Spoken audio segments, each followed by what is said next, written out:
Okay,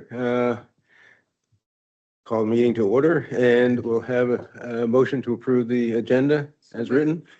Second, all in favor? Aye. Okay. Sally, I guess you're up. Good morning. I'd like to introduce Courtney Rogers and Stephen Geis from Davenport. They're our Morning. financial advisors. Welcome. They're going to walk through our updated 5-year plan of finance for us. Great. Good morning, Mr. Chair, members. Hey, good morning. Great to see everyone again. Good to see you. Here we are another year later, and I'll start out by saying, I always think that as far as planning goes, I always think Loudon Water, I think this is my probably 27th year, maybe working with you guys. And no, it's probably even further than that because I'm thinking about my time at Davenport. I was actually 30 something years. So, but you go back to the beginnings, and my partner, David Rose, was with you all at the very beginning. And so I know from the outset, planning was very big. And so I know somebody may say, gosh, we got to do this 5-year plan again, but it is important, especially with the types of things that you're seeing out there. And I know when we were here last year, we talked about, okay, that bond issue is probably not that far around the corner. We're probably a year out. And when we first started talking about it earlier this year, it was a year out. And then all of a sudden we started, baking in the results from last year, which again had another great year on the connection fee side. Obviously, data centers being a big part of that, which we'll talk about. It's pushed out another year. And so, but it's inevitable. I mean, it's a big number you've got out there CIP wise, and we'll talk about that as we go along. And it is important, again, the planning side, not only just from what you're doing here, but the rating agencies want to see that. That's something they like to see in AAAs is that you do have a plan. That's something I always ask about. Can we see the plan? And so we're able just to pull it right out or point to the minutes of the meetings and say, there it is. It's out there on the web. You can find it. So that's important. Thank you. Thank you, Sally.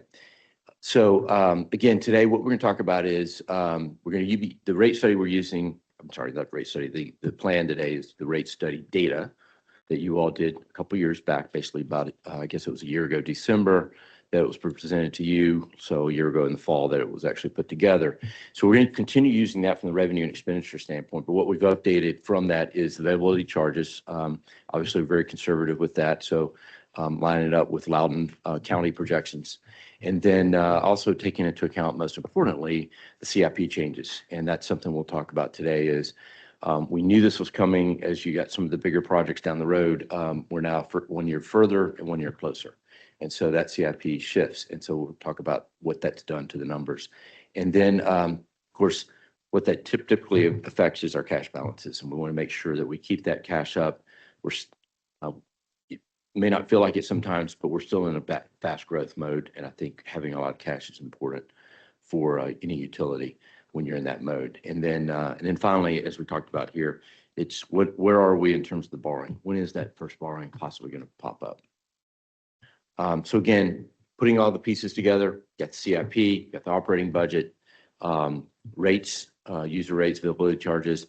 I understand that one of the things that you've discussed is having an update of the plan. Obviously, when you did the rates last December, you had 3 years of fairly high rates. I say fairly high. Frankly, I think the old 5% increase is now maybe 7 or 7.5. You were at 7, and it goes back down to 4 after that. So from that standpoint, I know you want to take a quick look at that. I think one of the things that I like that idea because especially with this CIP, we want to see how that's going to affect not necessarily the next couple of years, but the years further out. Because the one thing about rates when it comes to the revenue world is compounding effect. And so had you not done these higher rates the 3 years, you would see higher rates down the road and maybe even higher rates to play catch up because you don't get that compounding effect. The dollars that are being created today wouldn't be there, and then you got to catch those up from the standpoint of not just paying O&M operations maintenance, but also paying capital because you do spend a lot of money cash-wise on capital, and that's important, obviously, to keep the debt side down. So, considerations today, again, Stantec completed that study back in the fall of 2024. You adopted those rate increases, so we've taken all that into account in the revenue expense projections as we see those. The CIP for the new 5-year period, 26 to 30, has increased roughly $265 million. We'll show that graphically here in just a moment, and that's going back to last year. Growth estimates remain conservative. We're in line with the most recent county projections. And if you think about, as you see these numbers, we won't get into the details project by project, but really these increases, that 265 is because of DC water improvements, Broad 1, the reclamation phase 3, Chap Rock treatment phase 2. So those are the biggies that are really driving this. So of course, engineering's been going through the CIP, making sure that these are mission critical, and those key projects are going to, we'll make sure they keep moving ahead. There is Real quick, has Sure. there been any changes to our estimates for DC water, given the sewage break and all of that, or we're just continuing to use previous projections? in terms of CIP. Yeah, we're continuing to use previous projections. We haven't had any updated Okay. values. Are we expecting anything updated? I think I know I asked this probably before. Yeah, so we don't know yet because part of that was already in our 10-year CIP. And so we're not sure what the cost difference will be from what they had already planned to do in the next few years versus what they had to do this year. So there might not be any difference. We just In the short term. in the short term. Yeah. I was with a guy who's friends with somebody on the board over there, and I think the expectation anecdotally, which is all it was, is they're going to be looking for a lot more money because they're looking for someone to blame. And they're going, hey, we haven't had enough money. Mhm. We need more money. So they'll be looking to everybody for more money. Maybe that's a small piece of this Mhm. and not. No, I think that's good. And I think the way I would think about that is it all depends on the timing, right? How fast do they ask for it? We all know it takes a while to ramp up some type of, obviously I assume it's been fixed at this point. I think that's what I saw in the news. It's fixed. But then what is the long-term solution to fix it and make sure there's nothing else happening in terms of down the road, other issues? So how fast can that get ramped up, right? It's probably not going to happen in the next 12 months, probably not next 24. So it could impact us at the same time we're impacting these larger projects that we're taking on. So if I think about it from how does that affect our plan, we are conservative today. What it could do is, depending upon, again, this year and how the connection fees come in versus our projections for this year, does it move up that issue maybe sooner or make it bigger, which of course then puts a little bit of pressure on everything at that point. So I think this year's feels like, because of the fact that we got a nice big check last year compared to our budget, that this year's more of an update. Next year, depending again upon that, as well as what comes on the availability fee side, might be a bigger discussion next year of how years 4 and 5 look in terms of coverage and things like that. We've seen the buildup of their tenure, and we watch that annually, and we've seen a big subset of that be their intentions with PI rehab. What's yet to be seen is any schedule acceleration on the spending of that, but we're monitoring it year over year and touch base with DC Water and get their updated estimates year over year. So you're saying that there's some increase, but it's beyond the 5 years that we're considering right now. It's further out in their 10-year. Right. And it's, they tend to be aggressive with their scheduling, and then the reality and what they can realize in production and getting contracts let and actually executing the work is what we're watching closely year over year. If that starts to happen and we see that acceleration, then we've been watching the budget and pulling that in each year, updating those estimates. Great. That's great. Do we know if the jurisdictions that are served by this, we tap for their cleanup? That's a separate item, I understand, but the press is saying that, Fairfax, Bowden, Montgomery are all going to be hit up for the cost of the cleanup, which could be tens of millions of dollars. We have an idea of that? I don't have any solid Yeah. idea at this point in time, but what we do know is the framework of how their O&M expenses, their capital expenses, for how that's apportioned to the users of the PI. We know that is set and capped, and we expect the federal government will proportionate share. probably come into this as well, I would think. Yeah. Yeah. Okay, thanks. All right. And get somebody to flip to the page 4 on the screen for me. It's not to go. There it goes. All right. So our plan includes three debt issuances at this point totaling 405 million over the 5-year period, which is basically $200 million increase compared to the 25 plan. So if you think about it, we've increased it by 265, roughly 65 is cash, roughly 200 over that is debt.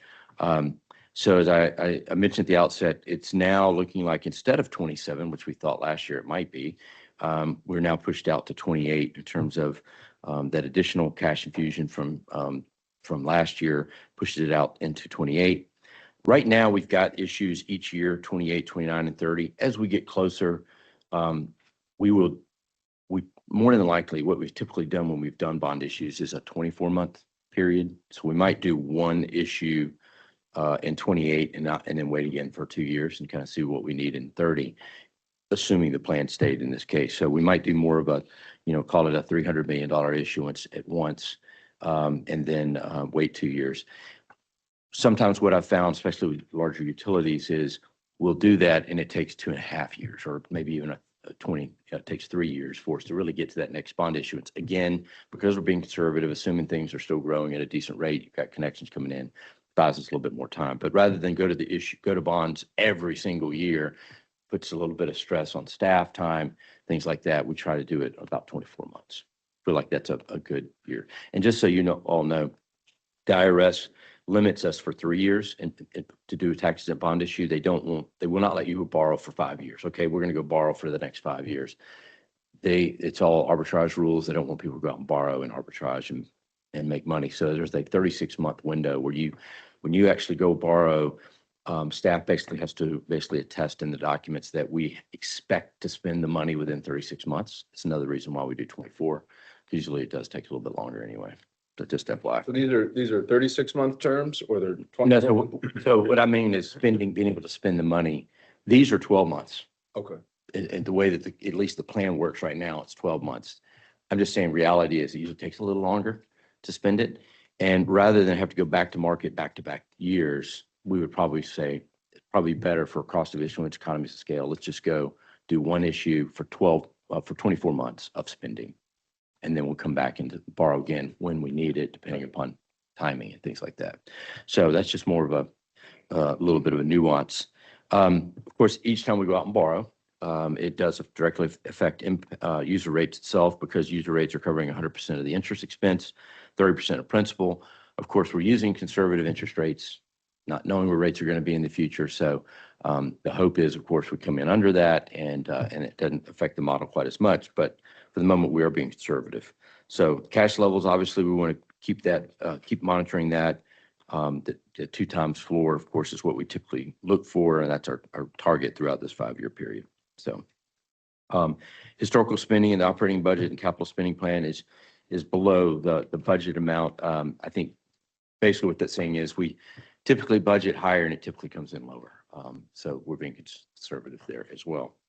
So considerations, we talk about the agencies and what they're looking for and things that they want to see us do. One of the things that we heard some years ago was reliance on availability charges. We're obviously one of the faster growing around the country. And so they cited that as a challenge. So in 2018, the board put in a policy to basically address that, maintaining at least a one-time coverage of net revenues, not including those availability fees, to debt service requirements. So that was something that was added to our longstanding other policy guidelines. Right now, we're projecting that to be between 210 and 324 during the 5-year period. Year 6, you'll see in a moment where we do talk about debt service. The debt service peaks actually in 2031. So it's just outside our 5-year window that we typically talk about. But the coverage there is still in good shape. We're well within that the one time. So I think it drops, I believe it was like 199. So it still gives us some cushion there. But that is one of the reasons why I think while this year's we're cruising along pretty good, next year and the year after, even the years, we really start looking at what do those rates do in those years 6 and 7 of the CIP, maybe even years 5 next year of the CIP. Now, I'll wait. I'm jumping ahead. I'll talk about debt service in a moment. Coverage, normal coverage, which I'll call it with availability charges, is well above our policy, which is 1.5. The low point's 349, which is in year 5. And I believe it was in year 6, it drops down to still above 309. It's still above 3 times. So we're in good shape, even with that peak debt service at this point. So just quickly, as we all know, we enjoy the highest ratings possible, the AAAs from all 3 of the major agencies, Moody's, S&P, and Fitch. Just for your edification, the S&P and Moody's don't typically do an annual surveillance. They're doing, I'll call it a backroom check. They look at your audit, they look at it, they put it into their system. There's no flags, they don't give us a call. Fitch has a different perspective. They actually do look at things every year. Oddly enough, they do it every 50 weeks, which I'm still scratching my head at. But so they do reach out to us and say, hey, we want to do a quick check. Used to, they went to this committee every year. Lately, they've been doing an internal review and making a decision to take it to committee or not. And they lately with you all, everything's been great. They haven't gone to committee. They just get back to us and say, we don't see any reason to go to committee. Everything's great. You're good. So, they are doing checks in different ways, but they are looking at your audits every year. And so, the things that have been been very important over the years, dating back to the late 80s and early 90s, back when we started in the borrowing market, we're putting policies together. And so that cash balance goal has been very important.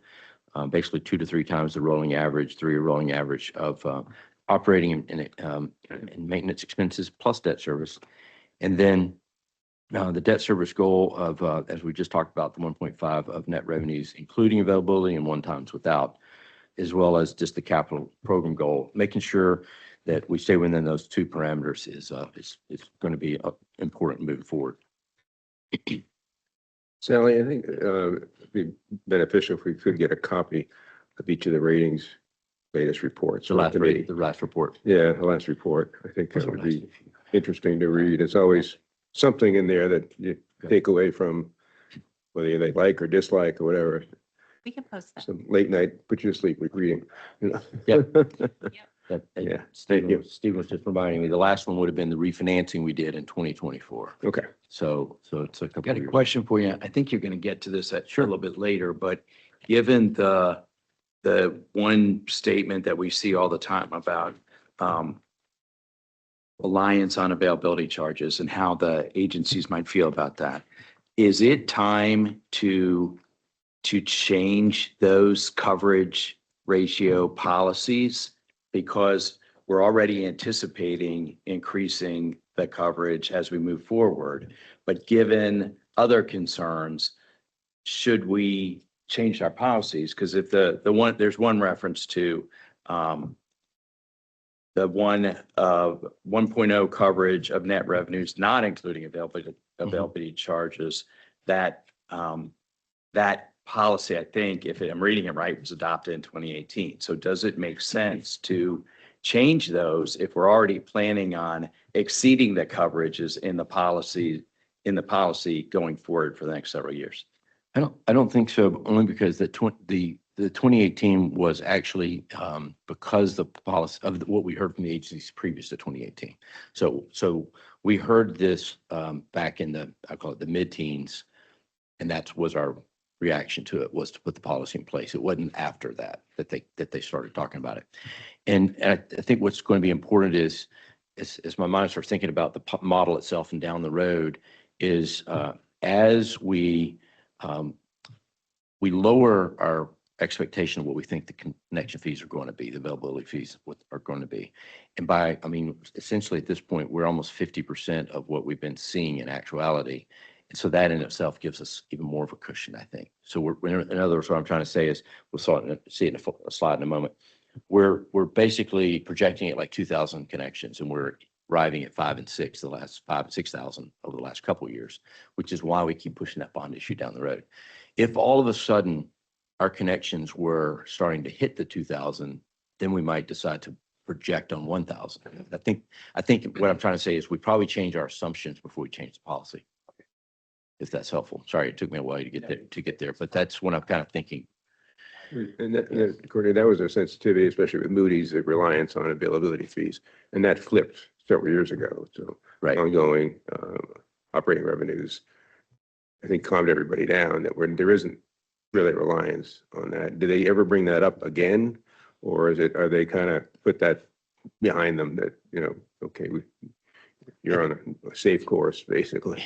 So what I would say is, in my experience, the agencies have to put something on their report of what the challenges are. I know. And and this is a good comment, is that they have to stretch to find a challenge. I mean, growth is a challenge in of itself. a You all challenge. know that. You live it every day here. Every board meeting, you're talking about something has to do with growth. I know that. But they do see that as a challenge. And I think that's what they've got to put something down to let the investors and folks who are reading this know that there's a challenge out there.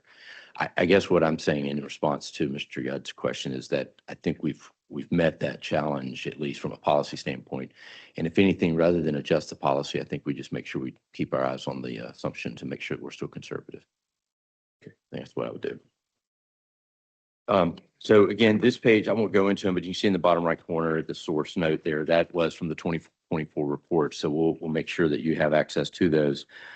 There's nothing really new. Obviously, it's been, that really we didn't see, I'll say, in the previous years, or previous meetings with the agency. So nothing really new came up in 24 that we hadn't already seen from the agencies. And the other thing I'll just mention is that the agencies are always looking at internally themselves, do we need to change our practices, our methodologies? The general government side made some major changes to their methodologies about 4 years ago at this point.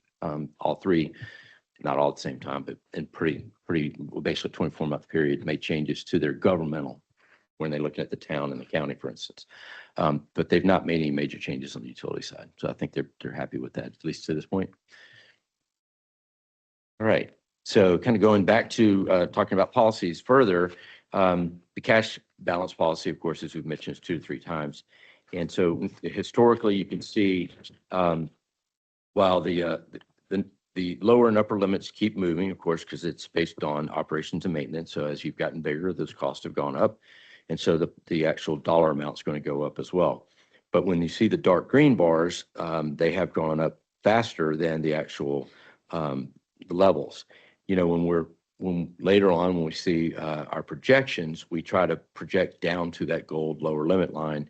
And as I've said for several years now, every time we project down to that lower limit, we somehow seem to go higher. And part of that's just our conservatism nature of the connections and the fact that these data centers are writing large checks, because that's been a big part of it.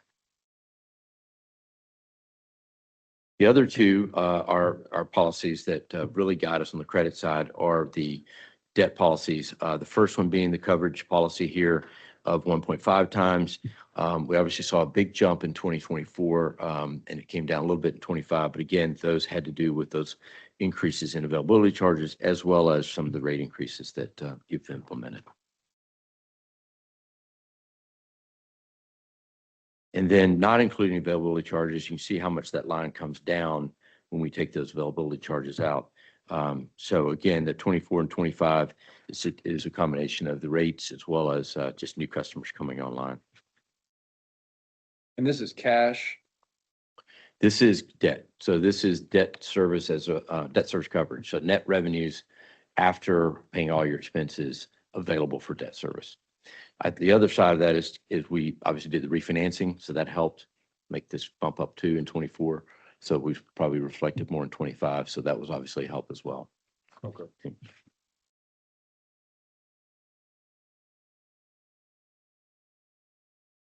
Skip the slide here on my page. Okay, so in terms of revenue expense assumptions, again, we used what Stantec had put in their report.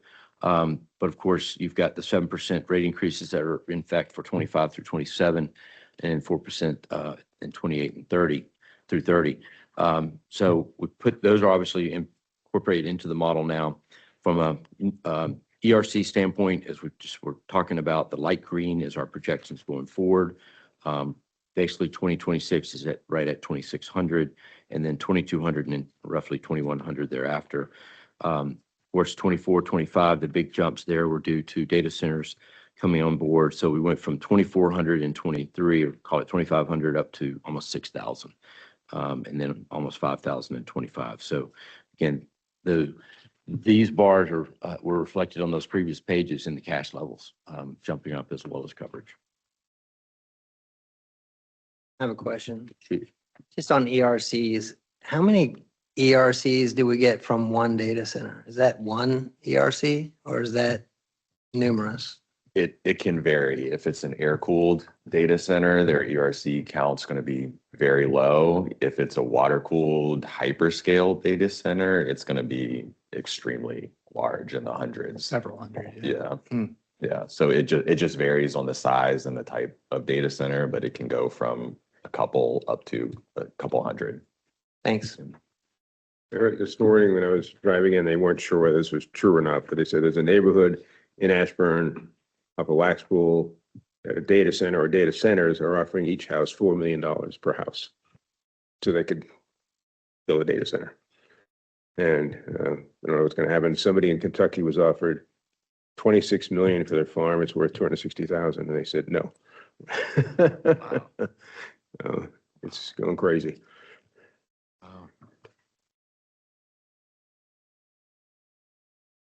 So speaking of, we have, slide that we've incorporated over the last several years is the impact of data centers on availability charges. And so preliminary financial results from 25 indicate that about 54% of the availability charges came from data centers in the service area. Since 2020, a little over 50% of the availability charges have come from data centers. So you can kind of see down there in the chart, the projected cash balances would be a lot lower without the data centers, especially the one on the right side, which is our coverage. You can see that coverage does drop down as we add that debt service on. Without the availability charges, it does come get a little bit closer to that goal target. So the CIP is probably the biggest change from last year. In the spring of last year, we were looking at just a shade under 1 billion at 965 million for the 5-year plan. Now, shifting out one more year, we've picked up some significant numbers in the later part of the CIP, and so it's jumped up that 265 up to 1.2 billion over this 5-year plan. You can see the peak really being in 2028, then comes back down in 29 and 30. The good news is we're still using a significant amount of cash. So 60%, 66% of the CIP is in cash, about 2% from just outside funding, and then basically a third, if you will, from bond proceeds. So that's a really good number. I know there's especially older systems are maybe flipped the other way, if not even more. So the fact that we're still not relying heavily on debt is one of the reasons why we look so strong. And there's potential for more outside funding, right? As we look in the future, I kept it very conservative with what we have now. So when we project out the debt service, what we're looking at is, you can see the dark green is our current bond issues. You can see they basically go away in 2044. And there's a few stair steps down as some of the older issues roll off. Again, as I talked about earlier, in the model, we're just showing 3 different bond issues layered on top of each other. And you'll see the first year is like a partial year of interest. And then a year later is a full principal and interest. And so you can see it kind of stair step up. One of the things I started to mention a few slides ago was purposely, we haven't tried to go in and do any type of structuring. What I mean by that is we could probably get rid of that peak where it goes from the 2030 issue goes up there in up to 35 million, jumps up to 41 million, I'll say, and debt service for 4 years before it comes back down. We probably could move some principal out a little bit just to make it not put as much pressure on rates and charges in those years. But it's still so far out. I think it's something we would want to wait and see what the market looks like. It may be, and what I mean by that, what does the market look like is, if interest rates are really, really high on the longer end of the yield curve, we may not want to do it in that particular year. We might want to wait a year or two. Maybe we wait 2 years to the next bond issue to evaluate it. So just one of those things that as we get a little bit closer to an issuance, we would evaluate it again. But this 2028 bond issue, we're contemplating a 30 30-year issuance there at 5%. That's been very typical of everything we've done on the new money side. The bond market in the tax exempt world typically doesn't go past 30 years. Yep. And 20 years would be putting a lot of pressure. I liken this to, the things you're putting in the ground at that point in 3 or 4 years are things that are going to be around for probably 50 years. The plants, the pipes, things like that. And so rather than put the pressure on the rate users for the next 20 years, spread it out over 30 years so that I call it generational equity. If I moved here in year 21, it's not affecting me if I'm doing a 20-year bond issue. Everybody that's been here for the last 20 years pays for it. But I'm getting the benefit. And so that's one of the reasons why utilities typically will spread it out to 30. Whereas for Loudoun County, we're going to go out and borrow here in a few weeks. And for schools, and we typically stay within a 20-year range. And the reason being in 20 years, we're typically putting some type of renovation on that school, whether it be HVAC or replacing windows or some kind of a major maintenance type thing. So, I've always told our clients, it's like, do you really want to still be paying for the corpus of the building and you're borrowing to go out and make renovations to it? Yeah, it doesn't feel right. So, so typically local governments that are doing their projects, buildings are doing 20 years, whereas we're doing. Now, there's a couple of places in the state where they have one high school in the whole county. We might do that over 30 years because they probably aren't building another school for 40 or 50 years. So a little bit Makes different sense. story. Yeah. That makes sense. Yeah, great question. Now, if we were borrowing, and you don't because you do a great job of cash, but there's some places that have to borrow for major trucks or equipment, things like that.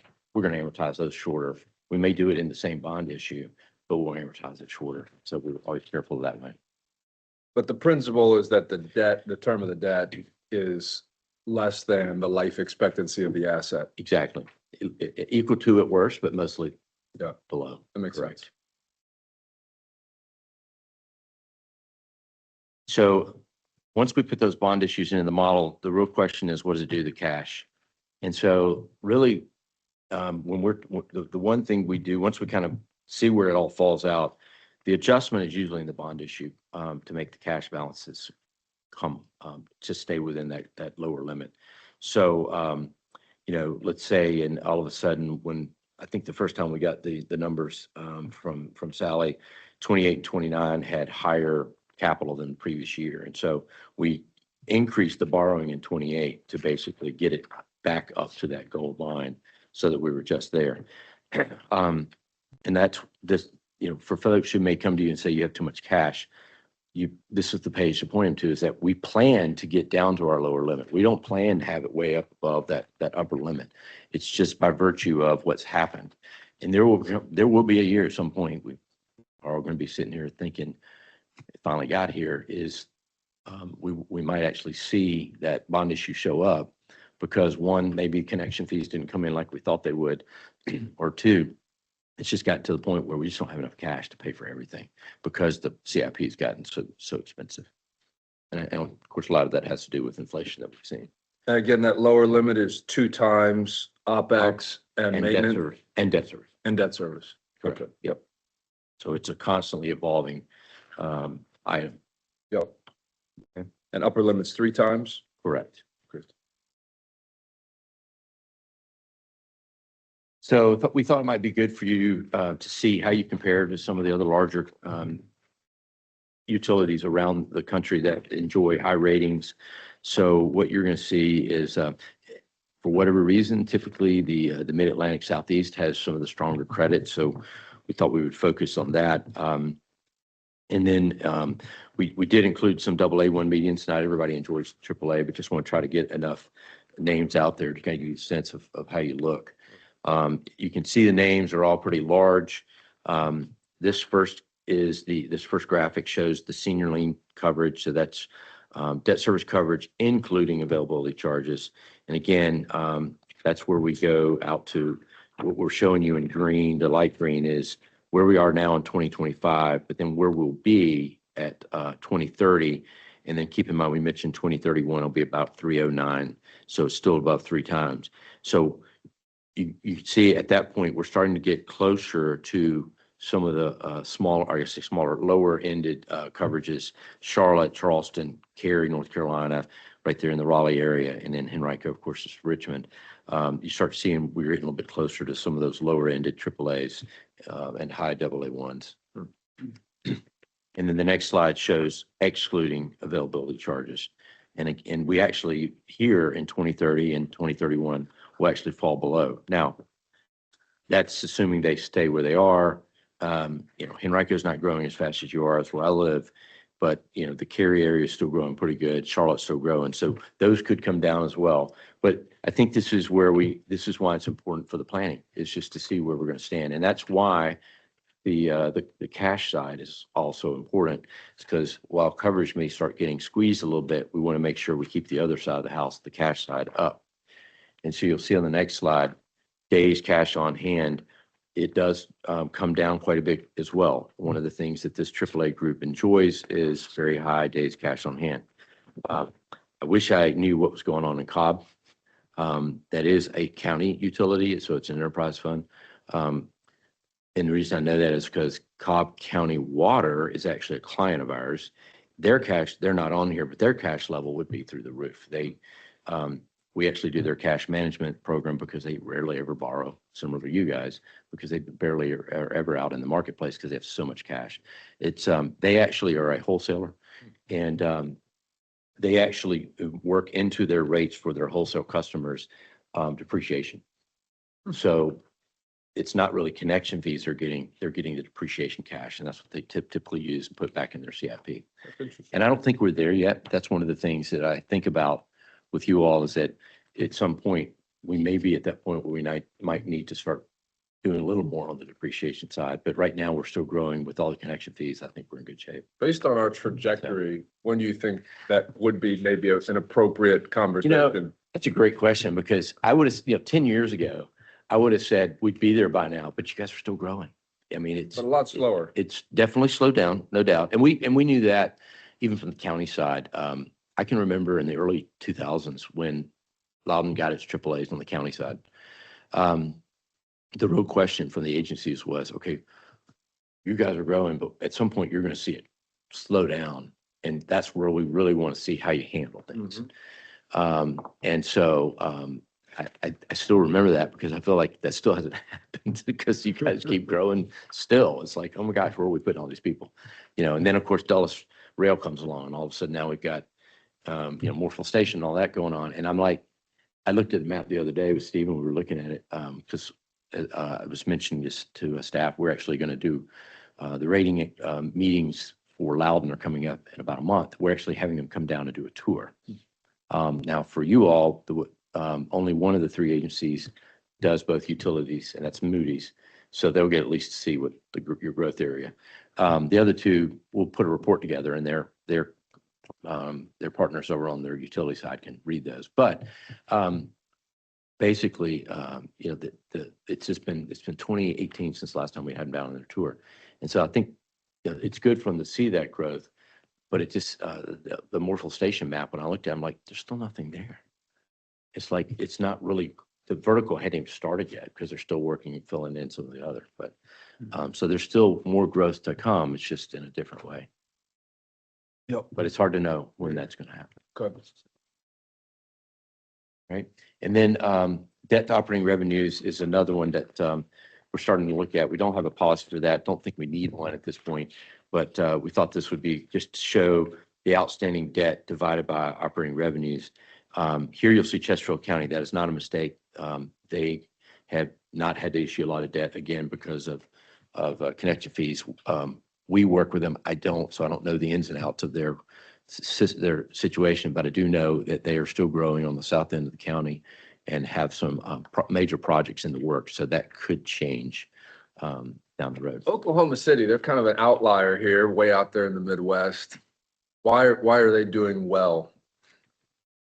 That's a good question. I haven't been, I actually have been to, I've been to Stillwater. I haven't been to Oklahoma City. So I haven't been out to Oklahoma City per se. I don't know what's driving growth in that area at all. I mean, to me, it seems hot and dry, and why would anybody want to be there? But Mr. Humphreys was the mayor of Oklahoma City and they're in the real estate business. So they've been doing a lot and he's since retired. But his boys who are in their 50s and 60s have been Mhm. out developing and building small towns and other things. And I haven't been out there in many years, but I talked to Grant, his oldest son, every so often and so I'm interested. Yeah. It seemed like an outlier on this list. There's not a single city or jurisdiction anywhere else outside of the Outside of Mid-Atlantic that. and the Southeast. Yeah, I don't know. I wish, I don't know the answer to that. I'll have to ask him next time I talk to him. Yeah, which would, other than oil, I don't know what else is driving them out there. I Yeah. can't imagine that farming is drawing a lot of people. No, it's unusual. They actually bought the Ferris wheel from one of, I think it was Santa Monica on eBay and plopped it there in Oklahoma City. And I thought it was the most bizarre thing. But they're like, hey, it's so cool. And I was like, I don't know, okay. That's interesting. Yeah. I don't know. See if we can find out. That might be a good, I may have to go back and read their credit report and see what's going on. So- All right, so that really wraps us up for the day. And I guess, I don't know if you want to take the last one or you want to, I guess the motion is to move forward with the plan as presented forward onto the board. I have one quick question, Becca. Credit challenge, debt burden higher than similarly rated utilities. That's on page 8. I think I would go back to Want to touch on that maybe? this debt to operating revenue Yeah. side. Because when it comes to utilities, when it comes to general government, our debt burden is usually we do debt versus assessed value, as well as amount of debt servicing to the budget. A little bit different calculation than what we have on the revenue world. And so this is one of the reasons why we put this in there. This is really a measure of debt burden, if you will. Is another one might be debt divided by customers. It's not something I feel like we need to have as a policy. But what you'll see there is in 2025, the light green bar, that we are on the lower end of the pack. Then, of course, as we get into our CIP and the additional debt we're going to need, we start rising to the higher end of that. Is this So operating revenues against debt service or against total it's debt? outstanding debt, Okay, total debt, principal yep, divided by operating revenue. divided by. It's a way to measure how much debt do you have versus how much your revenue. So it's almost like trying to equate you to a smaller system, which I'm not sure in the utility world that's easy to do. What ratio would the agencies like to see to where they go, oh, okay, we feel like they're not in this category of, I would direct to the top of the page there, the gold bars. Yeah. They really look at medians.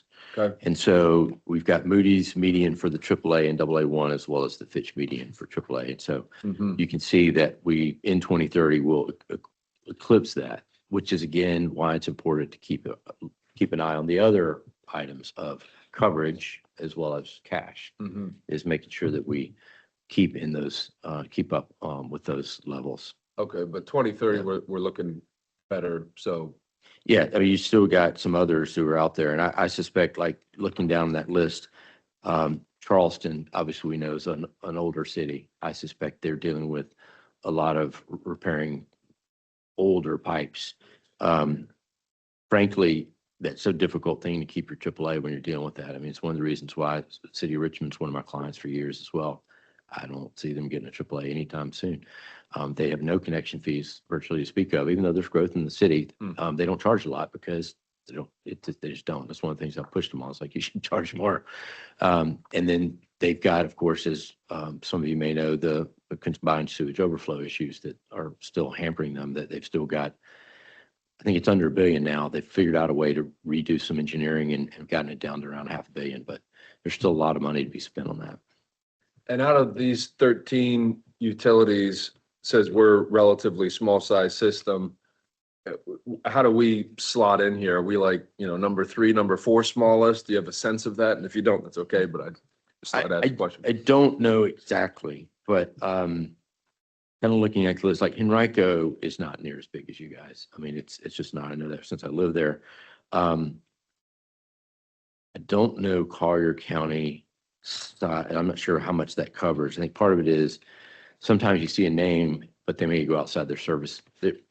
sometimes they'll go outside their actual geographic area, and I don't know their service areas for each one. That's the hard part to. Well, I don't and know. presumably the concern with the rating agencies is that the smaller you are, the smaller your economy of scale. Absolutely. When it comes to utilities, it's most important.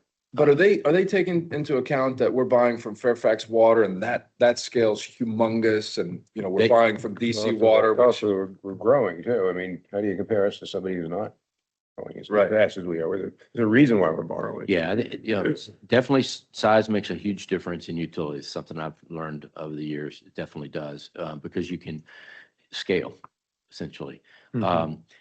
I'm thinking back to the early years before we got our AAA. I mean, we were still buying from Fairfax and DC Water before we ever had our own plants, right? right. But there were other reasons that finally got us to AAA. That wasn't in and of themselves the reason, but it helps. So I imagine some of these other jurisdictions don't have neighboring jurisdictions that they can buy capacity from. And, you know, we have contracts. That's a in good place. question. Yeah, I mean, you see Tampa and Hillsborough County are right next to each other, but you know, do they have an interconnect? Do they share? It's pretty flat down there. I mean, here, one of the things that drives it, I think, is watersheds. Obviously, makes a difference. Down there, just thinking out loud, it's flat. So I don't know how much that makes a difference. There's probably a lot more pumps going on down there. But you know, Chesterfield and Henrico do buy water from, or at least Henrico's, I think they still buy a little bit from the city of Richmond. Chesterfield definitely does. So, you know, there was some of that going on as well, but now Henrico's building its own stuff, and kind of out on its own more so than they were. It's an 10 years ago. interesting thing because on one hand, being able to have capacity purchased in Fairfax and DC is an asset for us. Mhm. In another sense, it's a liability when things like that sewer When you have, line break. yes, Or or like when Richmond froze. Yeah, it's an interesting sure. thing to consider, like how to view that. And I suppose through different lenses, it could be an asset or a liability. And does Loudoun County ever want to get to the point, you know, where we're completely not dependent on Fairfax and DC? And could we even get there? I mean, we don't have anywhere near the capacity for it at the moment. Yeah. And it's cheaper to buy capacity. So, you know, why wouldn't you if it's cheaper? So, Right. I don't know. It's an interesting thing. It is, no, absolutely. Courtney, Mr. Allen has a question. Yes, sir.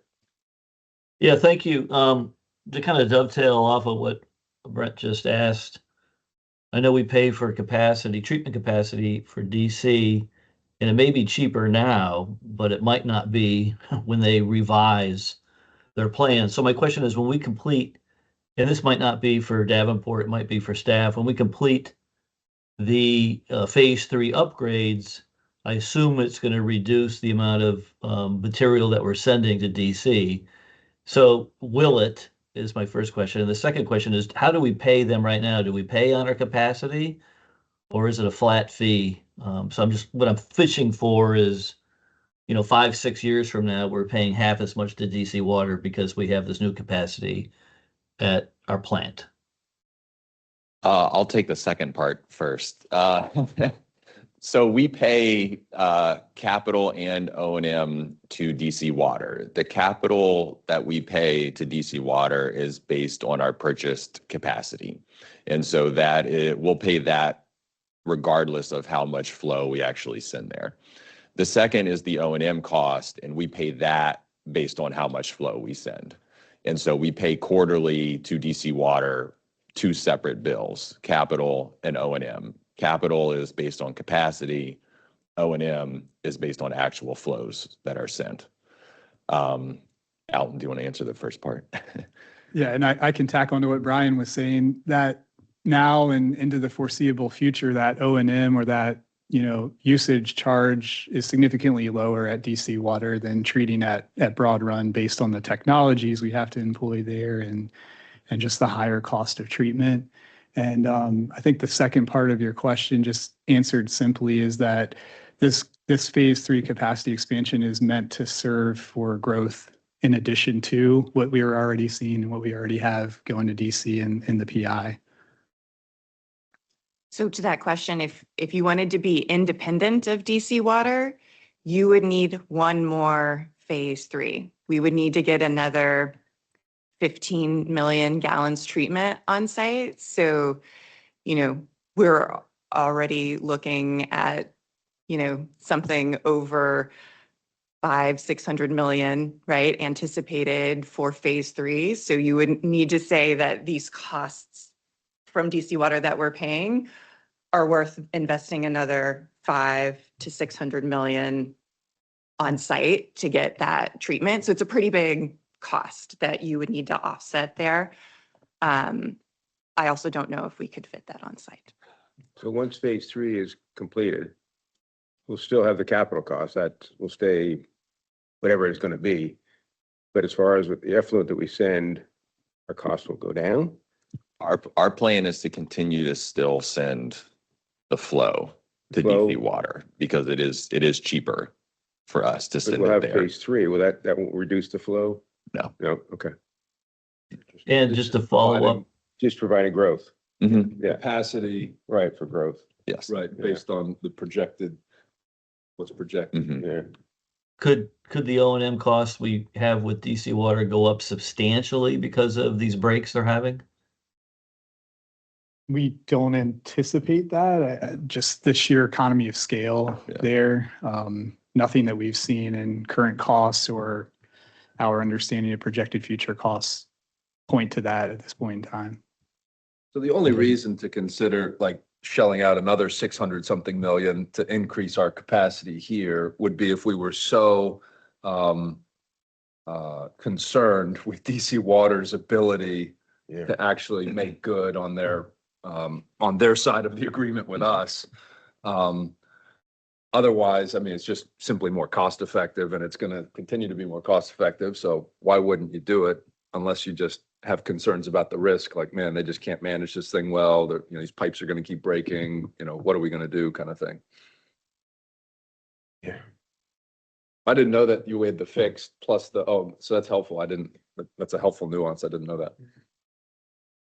Is there any concern, looking at this graphic in 2030 that our credit rating might be impacted? As long as we keep up the side of the cash and the coverage, which we are planning to do, to stay within our. So you think we'll be able to maintain through that period? Yes, I mean, especially when you look at Charleston, Charlotte, Raleigh, you see they're all out there. As long as, again, it's a balance of different things. And so I don't foresee any red flags or anything that would cause us to have an issue with the rating just because we get a little bit higher up there. Thanks. And then my other question, probably more for staff, and we may have talked about this previously, but do you think that the cost of providing water to the data centers is being borne by the data centers and not residents? Yeah. I feel the way we do our rate structure, right, Yeah. covers that? Yeah, growth pays for growth. So all the expenses of the Broad Run expansion, the Trap Rock expansion that you'll see tomorrow, that's borne by new customers. And so whether that's a new home that's being built or a new data center, they're bearing the cost of that. So somebody that's lived here for 10 years is not paying for the doubling of Broad Run. Yeah. Thanks, guys. Quick question. Along the lines of what Chair Allen was saying, first of all, hello, Chair Allen. Nice to hear from you today. The additional cost or risk of cost escalation out in the future. That's how I was taking the conversation from today, conversation from Chair Allen about DC Water. But if you think about it, just looking at, this is a 5-year plan. So you all have spent a lot of time taking us through 2030. I'm sorry, Mr. Young. Your microphone on. Sorry, it's on now, Joel. Thank you. So this is a 5-year plan of finance, but it's taking us to 2030, which really isn't that far down the path in the future. When you look at the debt service charts that you had, you're seeing what happens over that 29 or 30-year period once these three issuances, 28, 29, and 30 are dispatched, if you will. Then you combine the data center phenomenon, which is as availability charges shrink, cash balance shrinks, but we have enough we have enough coverage over the 5-year period, then we also have enough net revenue to protect debt coverage. But really, this is only taking us out to the 30 years of the 3 years of issuance from 27, 28, and 29. Don't you think, what happens with 31 and 32? Right. As that other thing is happening, your availability charges are decreasing and your cash balances might be decreasing, and there's more pressure on your coverage of net revenue for debt service. And so I think you guys have done a great job, and it feels so thorough to go through this every year with you. But I also see a bit of a impact, or I don't want to say fiscal cliff, but I see something in the future that I don't know that we're totally protected for.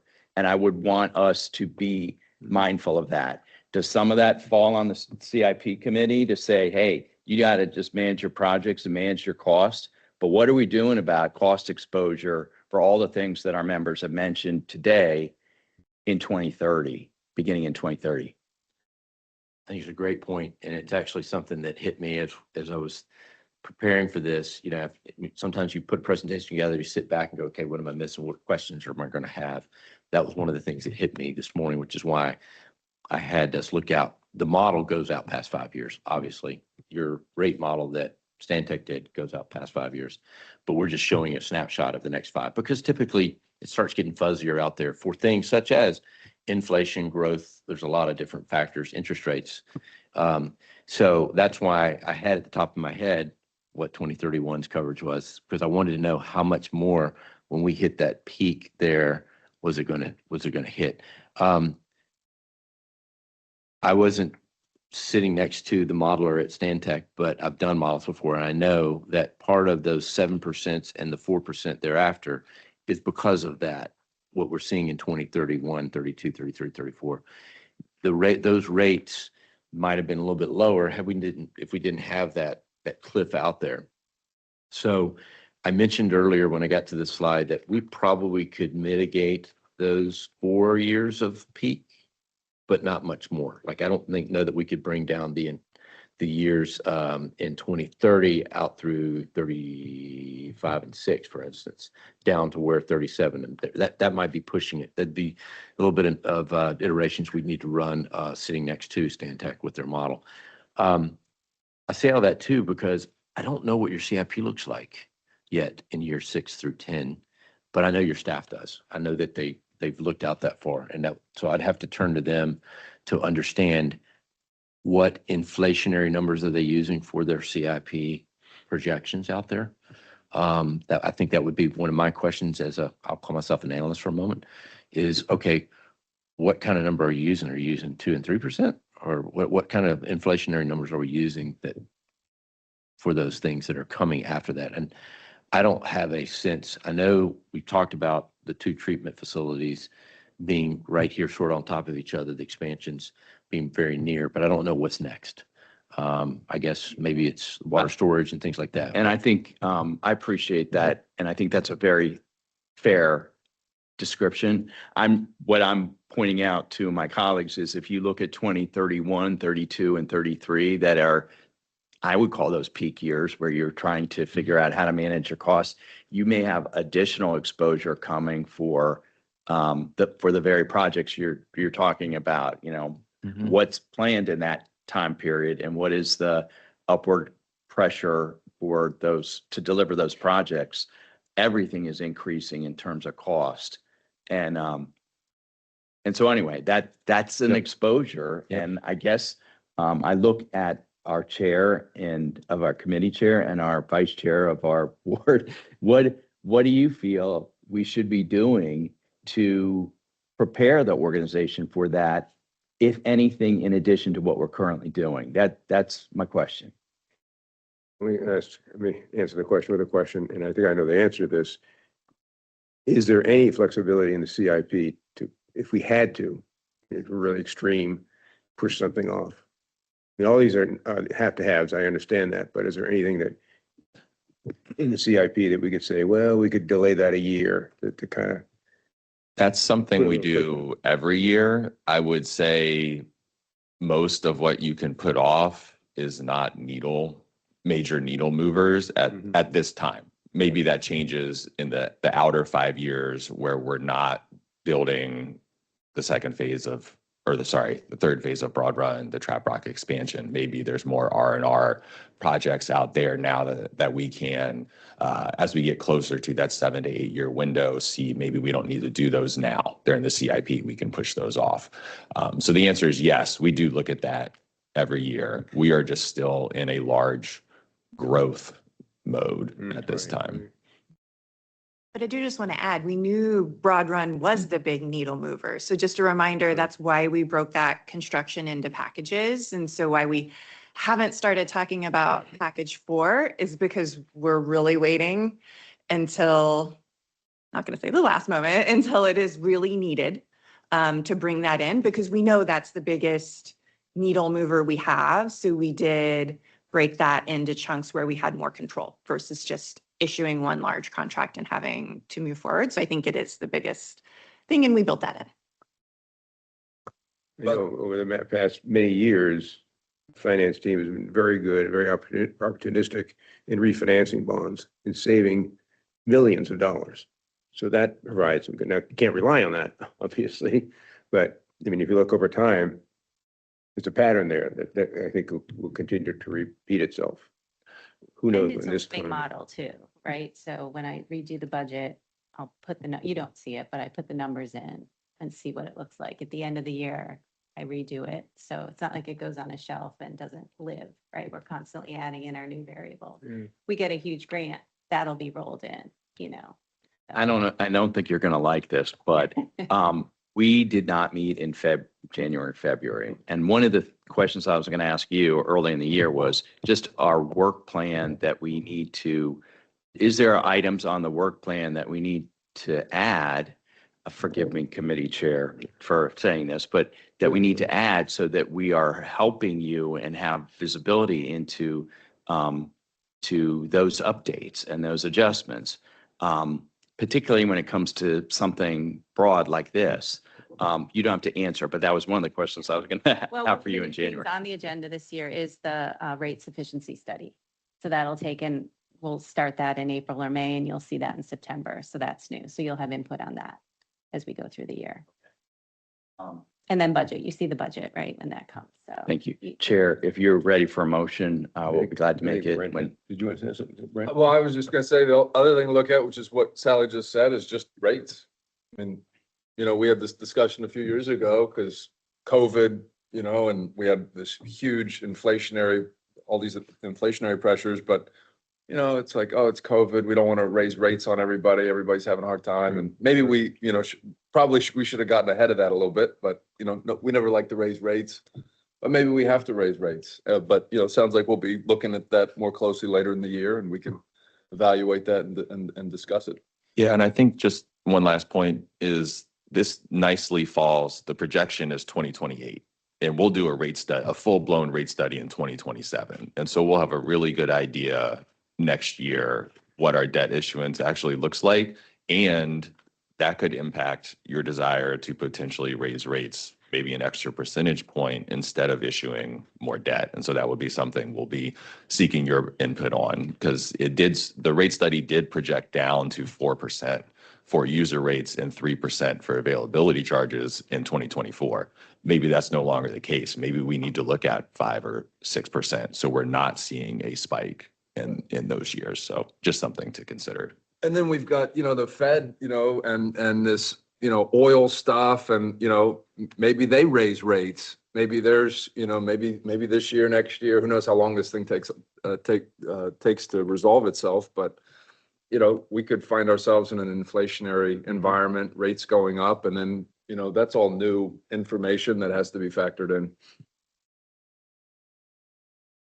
That's a great point. If I could, I'll add one thought I had as I was going through this today too, is that the 7%, I think, may be a little bit of combination of catch up from COVID, as well as the debt we've got coming on.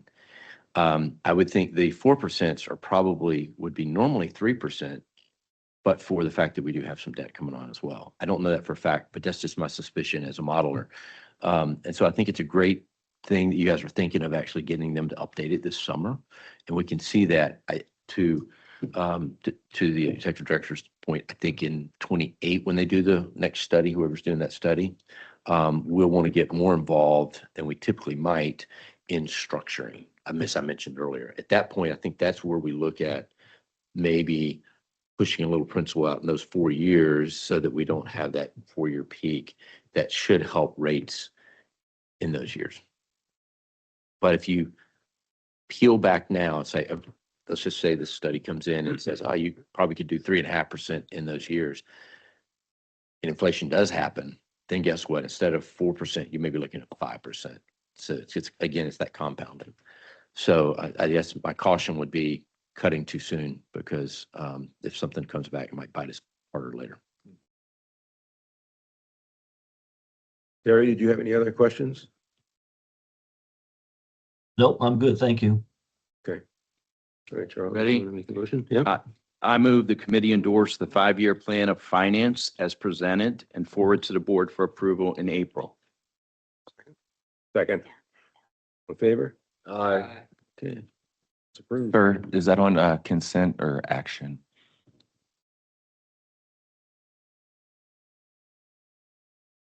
I think we can put it on consent. Yeah. I'm gonna drive you guys back for a home presentation. I think this year is great questions. Thank you for your great questions this morning. I think this was a really good discussion. It helps us too, as we're thinking about how to manage. And I think one of the things I'm taking away from this is next year's, we want to go past 5 years, maybe just in our graphs, if nothing else, just to say, oh, yes, here's some things that we need to see. So I definitely, I had already been thinking about that this morning before you brought it up. So it's a great question. And so next year, I think it would be good maybe be in front of the full board so they can hear all of that. I think the big data centers bought us another year. So Thank you. You guys Mr. do Chairman. a great job on here. And there's As always. so Well, many a lot of it's variables. your staff, to be honest with you. I think it's just, I feel like sometimes we're giving sort of the final seal, but appreciate that and giving you the outside view. Thank you. Thank you, Courtney. Well, good morning, Chair Kelly and members of the committee. So today we're here with an informational item on a developer proposal that we've received that pertains to the request for access across our Broadlands water tanks parcel located along Belmont Ridge Road. And a volume of information has been included in board docs and diligent with this item. And the purpose today, we wanted to boil that down, provide some background information, allow for some questions and dialogue and discussion and determination of next steps. So in terms of our property, this parcel again is located along Belmont Ridge Road, just south of the intersection with Broadlands Boulevard. And it's about 7 acres in size, and we've owned the parcel since 1991. We constructed the first tank, the one on the left there, in 1992, followed by the second tank in 1997. And within tank 2, there's also a water booster pumping station that serves a small pressure zone at the top of the ridge there. And so in general, we're occupying and using about 3 acres of this parcel. And with the recent Belmont Ridge Road widening program and certain other requirements under the zoning ordinance, there are a fair number of encumbrances on the remaining 4 acres when you think of setbacks and other such requirements.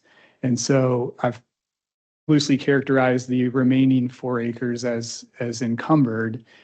And the last point I wanted to make here on the background for our site is our current entrance is, as you're traveling northbound, it's sort of a right in, right out only entrance. And as the road has been widened, you can understand where that has now been set back closer to our gate and our fence into the site. And it is a highly traveled road now, lots of folks running at high speeds. And so sometimes our maintenance staff, our operations staff are in and out of there with trailers and bigger vehicles, and site distance is a little bit of a challenge there. So that's the summary of our site. I'll pause if there are any questions. So the adjacent parcel here is about 20 acres in size, and it's currently zoned R1. And we've received this proposal from a group called Global Island Group LLC, and they're looking to rezone this parcel for 288 residential units. And really the crux of the issue here is that where you see arrow number 1 is their frontage on Broadlands Boulevard only allows for a right in, right out entrance. It's too close to the existing intersection on Belmont Ridge Road to allow for a full movement intersection through the median. And based on zoning requirements and FSM requirements under the county's policies, they need this secondary access, which would really be the primary access into the site, because it allows for a full movement intersection, likely a signalized intersection there at the adjacent street of Sungrove Terrace. And so the request is to acquire at a minimum a right-of-way, generally where arrow 2 is, as well as some additional right-of-way along Belmont Ridge Road for a turn lane, a right turn lane into this new entrance, and also a strip for a multi-use trail along the frontage of Belmont Ridge Road as well. And so this exhibit really helps summarize the request. Again, in the dark green, this would be the right-of-way, the roadway into the development. And the red is the additional right-of-way acquisition along Belmont Ridge Road. The purple is the shared trail easement. And then the request also includes the option of acquiring that residual triangle-shaped piece there to the north. And staff has been spending some time with a cursory review, actually a bit more detailed than a cursory review. And we do believe this could provide some betterment for our access into the site, safer.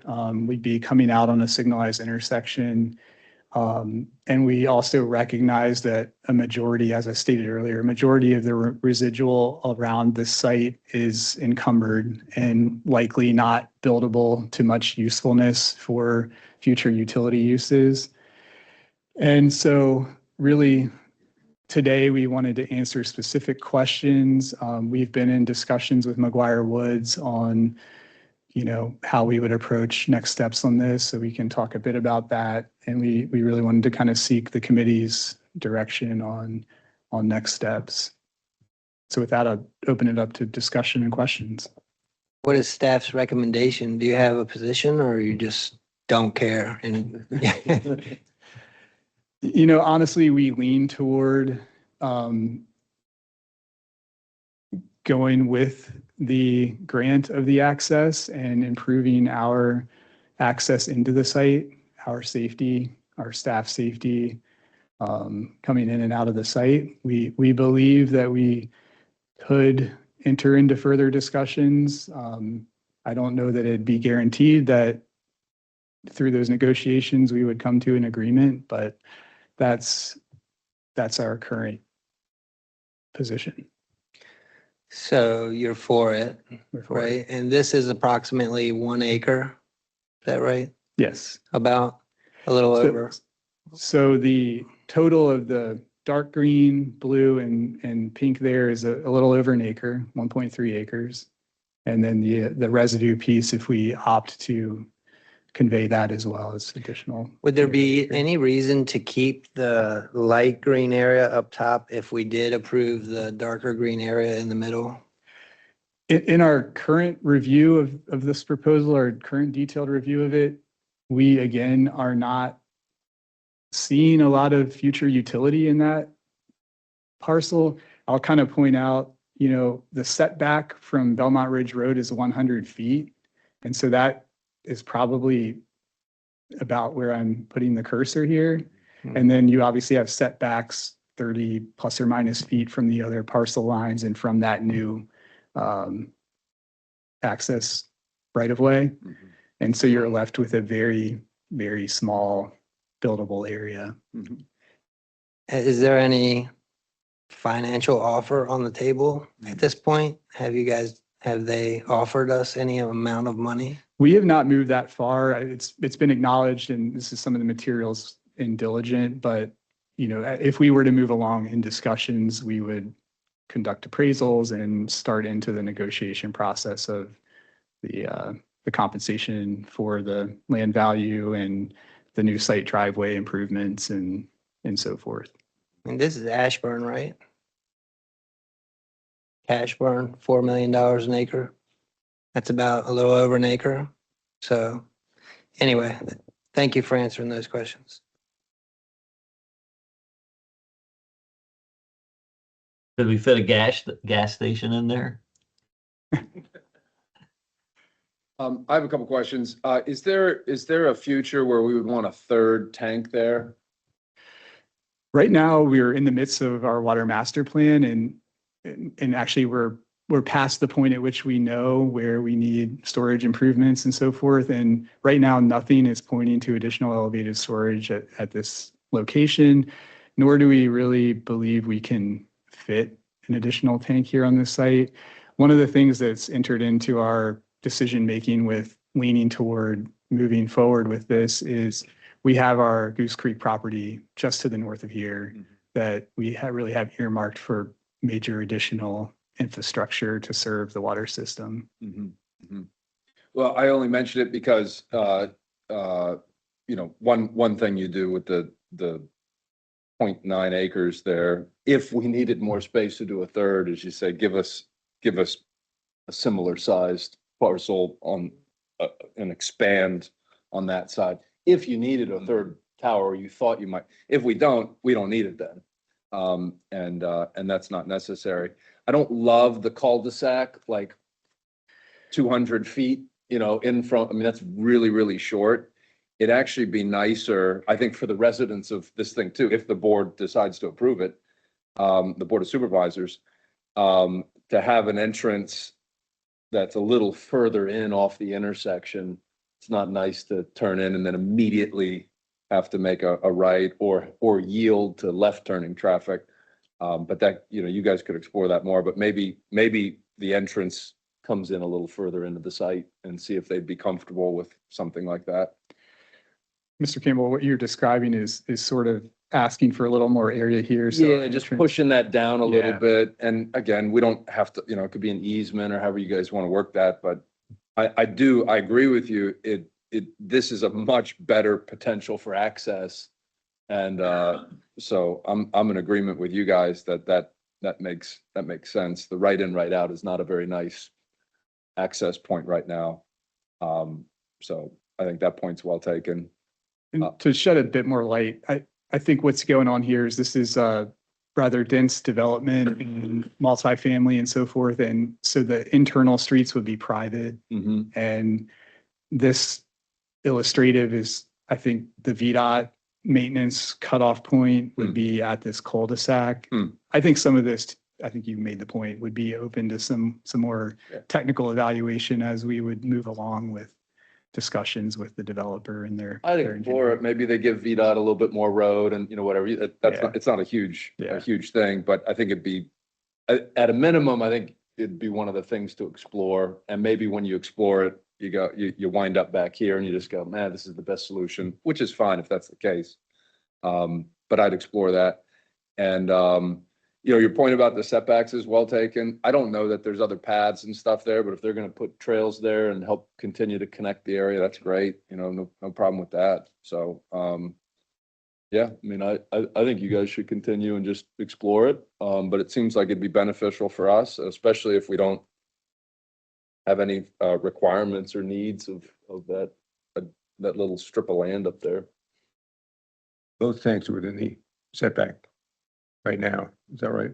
Okay. Because they were built before the widening of Belmont Ridge Road. Exactly. And Yeah. in fact, just for your awareness, when additional right-of-way was acquired for the Belmont Ridge Road widening, for whatever reason, there was not cleanup of our parcel boundary, and it still extends some distance into the roadway of the widened four-lane highway. So it's kind of deceiving. We already have lost some major acreage to that Acreage anyway. fact. Yeah, I just, I don't envision this ever happening, but if they said, well, now we got a new setback, your tank's within this, it doesn't meet the requirements, so you gotta move the tank. Yeah. Which should be, you know, One other to your point here. point, that we have the land to do that, you know, if it ever came, I don't see that happening. It'd be, you know, this is beneficial to us. And I'd rather not get caught up in the politics of zoning and all of that. So if they want to do this deal, and maybe they're already thinking this way, but let's do the deal. Let's not have it be contingent on approvals and zoning and so on and so forth. If they want to do a boundary line adjustment, we want to change these access points, like, let's do it. And not have them introduce politics and uncertainty of, you know, does this get approved or not? If it doesn't get approved, or it does get approved, it doesn't affect us. And I, you know, that's up to the Board of Supervisors and so forth. But this access is vastly improved from what we currently have. And I think that benefits us. I think that's an interesting point. I think we'll have to, I like that. I think we'll have to figure out how yeah, I mean, I suppose we would have to guarantee that this segment get built and constructed regardless of the. Yeah. Um, I mean, they're Yeah. a neighboring property, so it's Yeah. like, there's a boundary line adjustment that doesn't require legislative approvals. exactly. And, you know, we can do coordinate with VDOT and whatever with the road entrance, but I mean, this is a much better entrance than what we currently have. And I think when I look at these kinds of questions, it's always tempting when you're in negotiations to be considering all these other factors and people and things, particularly when it comes to rezonings, which are always political and there's lots of opinions and so forth. But, you know, I would look at this narrowly from the point of view of Loudon Water and you just go, is this good for Loudon Water? Is it not good for Loudon Water? And neighbors might not like new houses getting built here. Any number of questions could come up here, but that's on the Board of Supervisors, not on us. And I would look at this strictly from the lens of, is this good for Loudon Water or is it not good for Loudon Water? And if it's beneficial for us, I think we ought to do it. And we ought to do it irrespective of zoning or whatever happens there. I like your suggestion quite a bit, Mr. Campbell. I think you know, just getting it done, I think versus having it drawn out and we're sort of enjoined to the rezoning and the timeline. I think that just becomes quite a drain on staff time and really drives up our costs in the long run to. Yeah, we don't want to be involved in do that. this deal. And, you know, I think the counter argument too is that, you know, this property doesn't seem all that developable without this. And so even if the rezoning now isn't successful, the property has been improved by forcing the deal now. Yeah, and I don't want to get into that side of it, like, Yeah. well, if we help them or are we even viewing this as helping them or whatever? I think that's irrelevant. I think we should look at it from the standpoint of, is it good for us or is it not good for us? And if it's Right. good for us, we ought to do it. And if it's not good for us, we shouldn't do it. And then it's up to the Board of Supervisors and Loudoun County staff to figure out all the implications of what gets developed here in the future and all that stuff. No, your point's well taken. I think what I was intending with that comment was just that it incentivizes moving forward in the direction that Sure, you were yeah. suggesting. Do you guys think it makes any sense to give the right-of-way dedication, but keep the almost acre above it? Or should we say that if we're going to do this, you have to take all of that? Well, I don't know. I think some great points have been raised here this morning that as we enter into these discussions, you know, if we're giving up the residue piece, the 0.91 acres there, do we just swap for 0.91 acres on the east side of the tanks and have ourselves a little buffer there and for the unknown? And, you know, if it's doable with their layout, of course, but I think that's something else we need to explore. Yeah, I support what my colleagues have said. I think to Sean's point, it would be good to know if there's any impact of reducing our 7-acre parcel to X after either the right-of-way swap, you know, right-of-way dedication And option B or option A, the 0.91 acre piece, like, is there an impact on us? That'd be good to know. And then I think I also agree with Brent, and the access issue would be improved for us. So that looks good. But holding on to the 0.91 acres might make more sense in the long run if you come back and tell us, some parameters around that. So I say the access issue would be helpful to us. So that'd be compelling to move forward, but it'd be also great to understand the impact when we split off some acreage from our parcel. And are we in the driver's seat on the 0.91 going forward? At the very least, it's a little bit more green space that might not wind up being green space in the future, but so I agree with my colleagues. Have they expressed an interest in purchasing the 0.91? They've put it forward as an option. It's an option. Yes. And I mean, to your point, I'd be surprised if the board's gonna let housing or anything, whatever they end up doing with Yeah, the site right. in there anyway, so it's just gonna be part of their setback. Right. I haven't looked at, I don't know what the latest, setback distances are, but, they're not gonna want houses right up on Belmont Ridge. No. Nor do houses want to be on Belmont Ridge like that. So who knows? yeah, and I mean, to the request of this residue piece, again, we covered earlier the 100-foot setback, and the 30-foot setback from the parcel boundary. Yeah. And, aside from the setback encumbrances, the only other thing that comes to mind for me is, just lot coverage and anything else we may want to do on the southern piece in the future. Mhm. But it seems as though in our recent experience, with sites similar to this, like anything we do in the future, we're going to be facing, some legislative activities, most likely a special exception or, different things where we would most likely be able to navigate those nuances. I don't know, Mr. Yudd, do you have some other thoughts that come to mind as what you'd like to see on understanding where we stand on the 0.91 acres when we come back to you?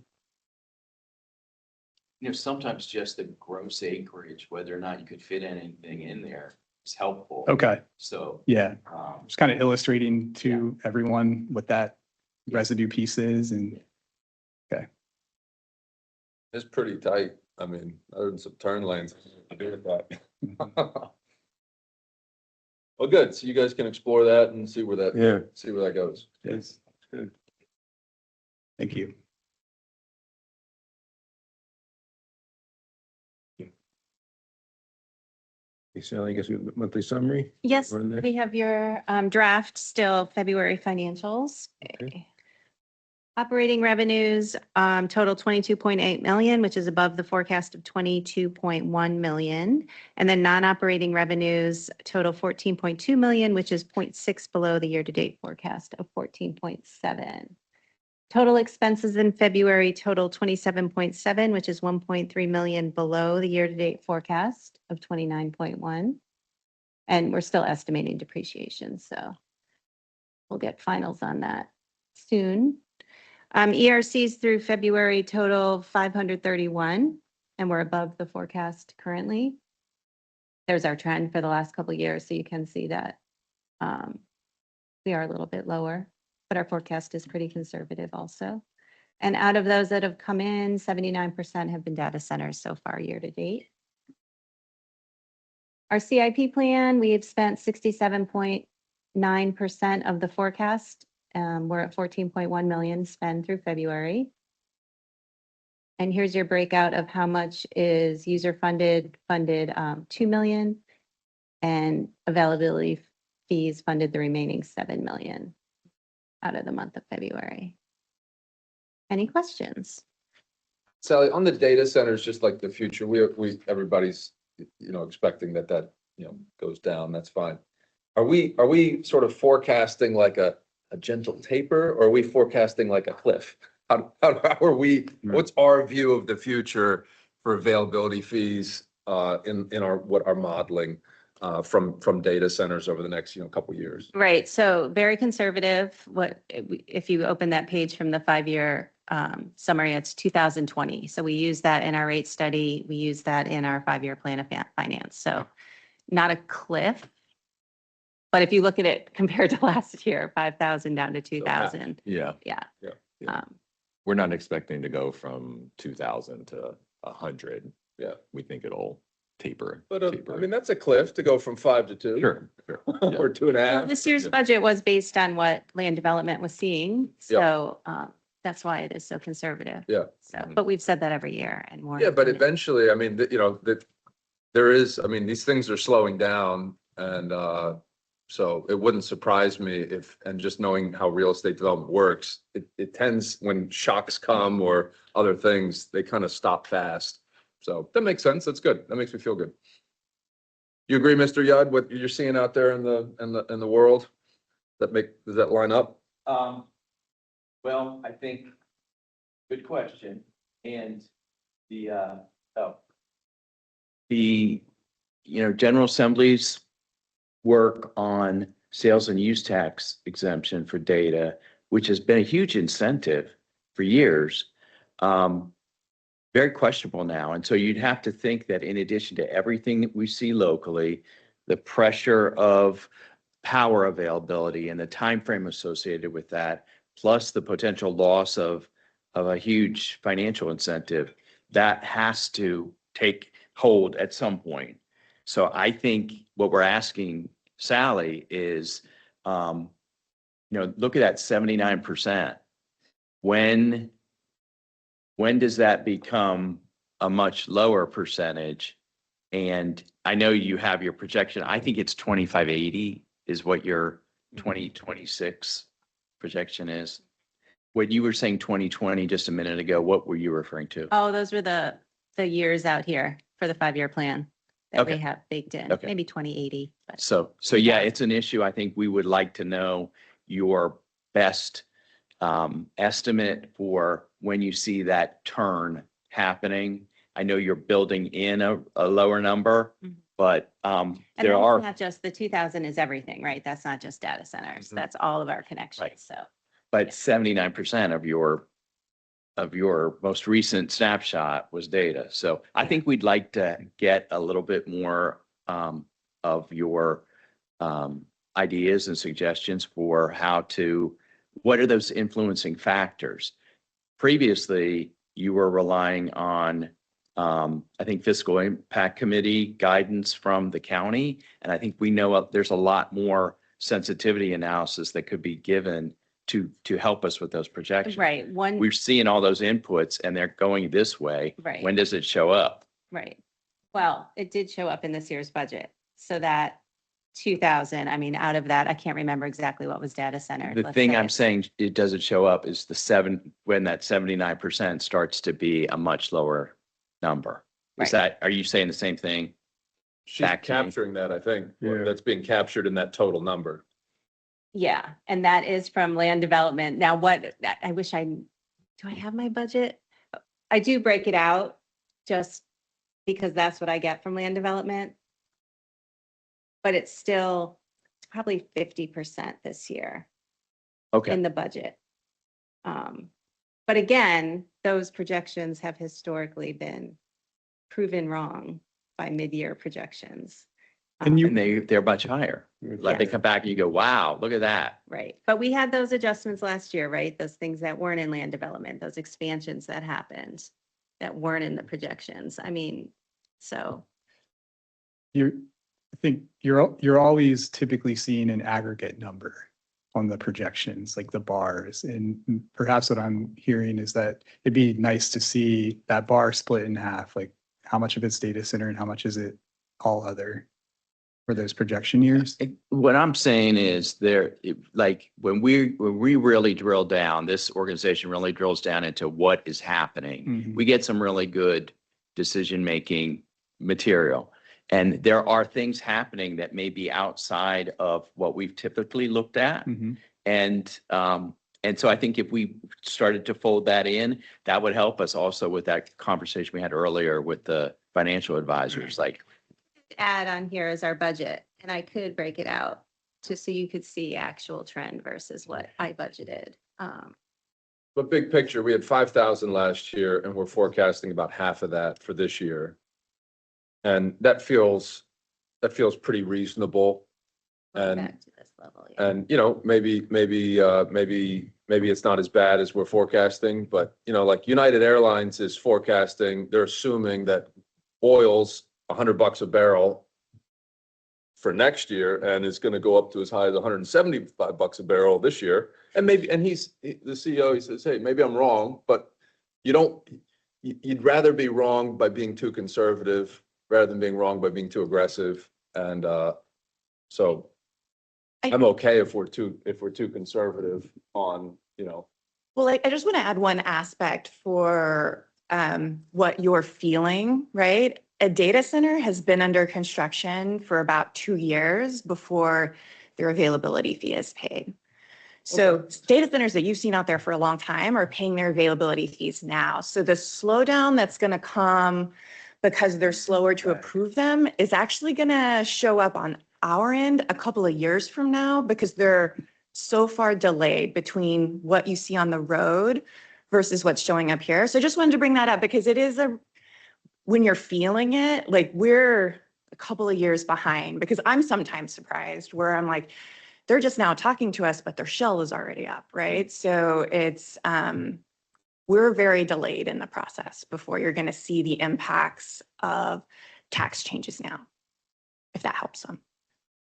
But Mr. Yetta, I guess what I was trying to describe was like additional bars, 27, 28, 29, where you see our assumptions of what proportion of that is data center based on our known pipeline applications and so forth. You'd like to see that little bit more granular breakdown and where we might start to see a pattern of that blue bar shrinking substantially. Yeah, I think to the extent you're comfortable with doing that and recognizing what Kendra's saying, like there's a real world lag, but at some point you're going to not have that approved data center, right? Shell building next, you know, power it up, light it up, turn on the water. Exactly. And so a way to determine that. The other thing I'm asking is just if you have suggestions about those external factors, like what I mentioned about the sales and use tax exemption, where does the SCC come down on some of these energy, you know, transmission issues, and then bigger picture energy availability issues like is not to become the data center forecast of the you know authority, but we have so much reliance on it. Is there any way to help bolster the information that we have?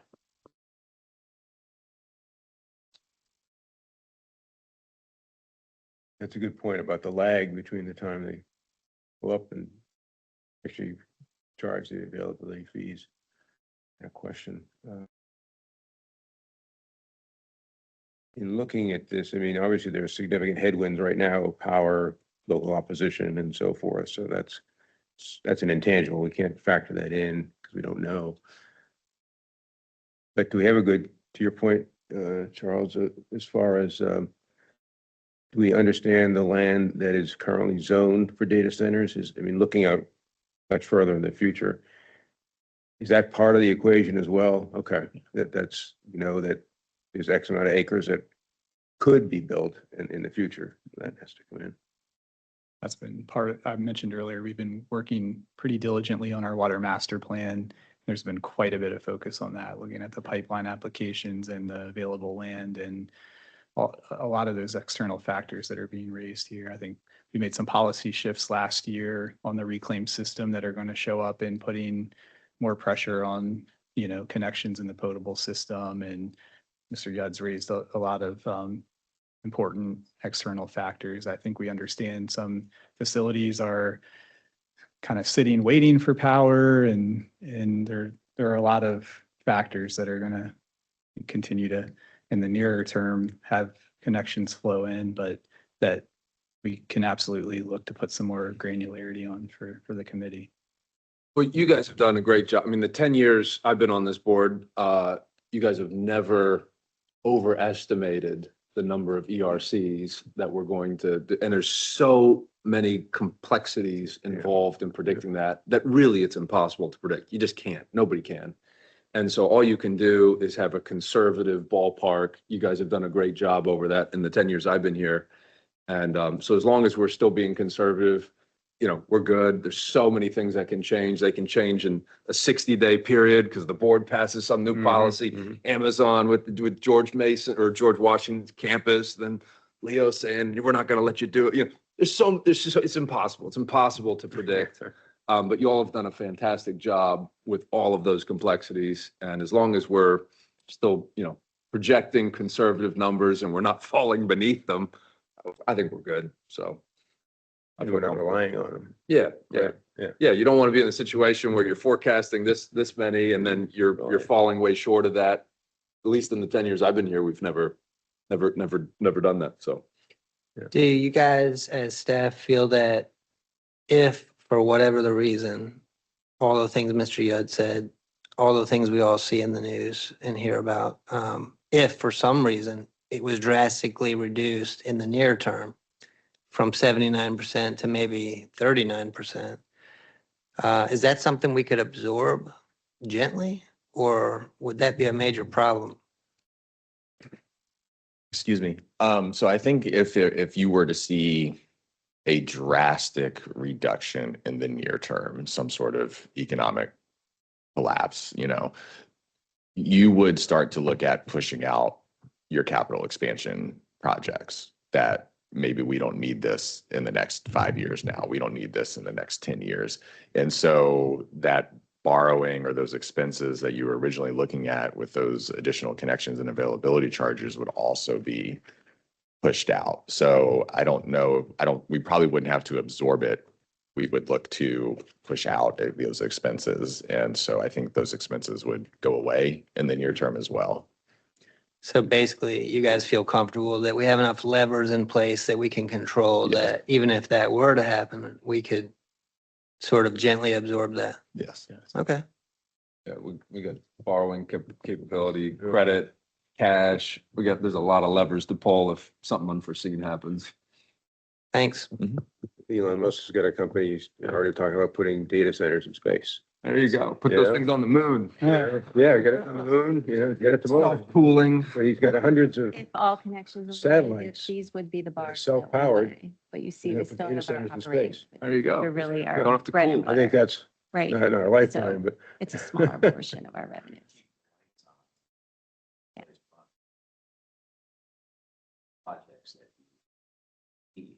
Right. That's right. Makes me feel pretty good. Yeah. I don't know. It's Like tough. to- It's a tough business we're in to try and guess all of these things or make a best guess on all of these. yeah. things.